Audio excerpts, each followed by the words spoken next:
PM Modi के खिलाफ विपक्षी दलों में 26 विपक्षी पार्टियां शामिल हुईं, लेकिन अभी तक असदुद्दीन ओवैसी और मायावती ने इंडिया दल का साथ देना सही नहीं समझा। इसी को लेकर ऑल इंडिया मजलिस-ए-इत्तेहादुल मुस्लिमीन के चीफ असदुद्दीन ओवैसी ने मीडिया से बातचीत के दौरान ये आखिरी फैसला बताया था कि वो इंडिया दल के साथ जाना चाहेंगे या नहीं। इसी को लेकर हमने अपनी कुछ खास रिपोर्ट आपको दिखाई थी जो मायावती से भी जुड़ी थी।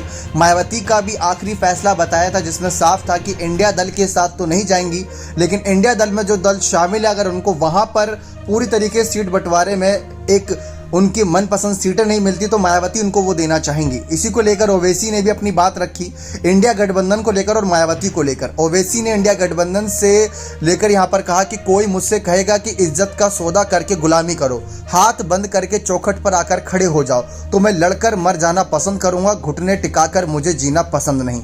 ये इंडिया में गठबंधन शामिल को लेकर उन्होंने जवाब दिया।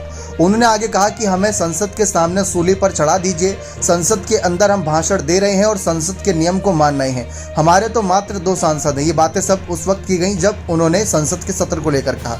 ओवैसी ने आगे तमाम बातें ये दी थी कि जिस तरीके से इंडिया दल तैयार हो रहा है वहां पर सबको पता है किसकी चल रही है और किसकी नहीं।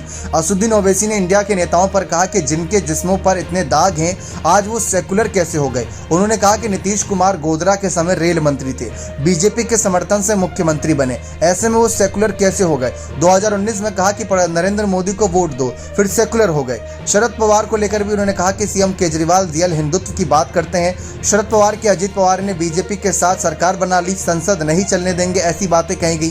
तो पीएम मोदी के साथ शरद पवार एक तरफ मंच साझा करते हैं तो हमें क्या पागल समझ रखा है, इस बात को लेकर उन्होंने कहा। मायावती को लेकर असदुद्दीन ओवैसी ने गुजरात चुनाव के वक्त कहा था कि मायावती जैसी बड़ी लीडर देश को बहुत ज्यादा जरूरत है क्योंकि मायावती हर वर्ग को साथ लेकर चलती है। इसी वजह से उत्तर प्रदेश में एक समय उनकी बहुमत से सरकार अकेले दम से बन गई थी। मायावती को उन्होंने बहुत बड़े कदकाठी का नेता बताया और इसी के साथ साथ इंडिया दल में कांग्रेस को लेकर भी सवाल खड़े करे कि सबको पता है कि सीट बंटवारे के मामले में कांग्रेस की चलनी है क्योंकि कांग्रेस के पास ज़्यादा सीटें आती हैं, उनके पास ज़्यादा राज्यसभा और लोकसभा में सांसद हैं, तो उसी को ध्यान में रखते हुए उन्होंने बातें कही।